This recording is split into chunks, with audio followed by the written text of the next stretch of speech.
dans le cadre du lancement officiel du projet de dynamisation des services fiscaux et du développement inclusif de la commune de Boycon. Ce projet, qui vient renforcer les capacités de notre commune dans la mise en œuvre effective de son autonomie au service du développement économique, est financé à 95% par l'Union européenne à travers son programme d'appui au développement territorial PADT, que dirige mon ami Okri.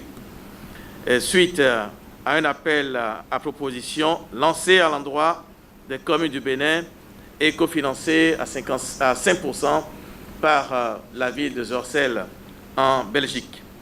Le projet a commencé depuis la fin de l'année dernière, en 2019, mais a peiné quelque peu à atteindre sa vitesse de croisière pour des raisons que chacun peut comprendre.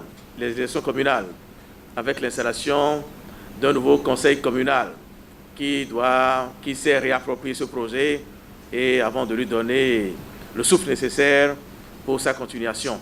Il y a également eu la pandémie mondiale, la Covid-19, qui a quelque peu retardé ce projet.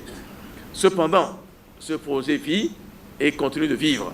Je tiens à souligner qu'il existe déjà quelques activités à mettre à l'actif de ce projet, notamment le recrutement du chef projet à la personne de M. Emmanuel Assimada, ainsi que des 8 agents du guichet unique, sans oublier les 10 agents collecteurs mis à la disposition par ce projet.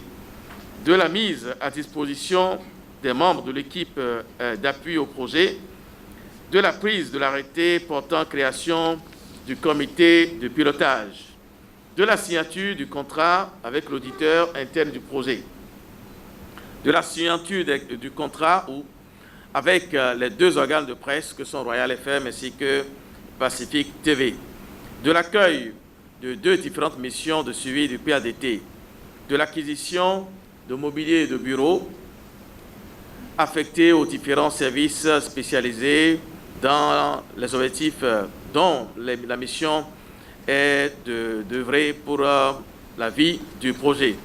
De la tenue, il y a quelques semaines seulement, 2 semaines je crois, du comité de pilotage du projet.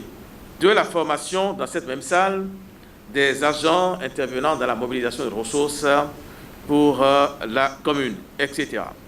Il faut noter que les activités, les 2 activités sont en cours. Je me contenterai simplement de citer la construction de logettes dans les marchés de Ganri, de Serri et de Zakor, de l'acquisition de matériel informatique. Je voudrais, pour ce faire, témoigner de ma gratitude vis-à-vis de l'UTFED ainsi que du PADT, grâce à qui Boycon, notre commune, a pu bénéficier de ces subventions de l'Union européenne.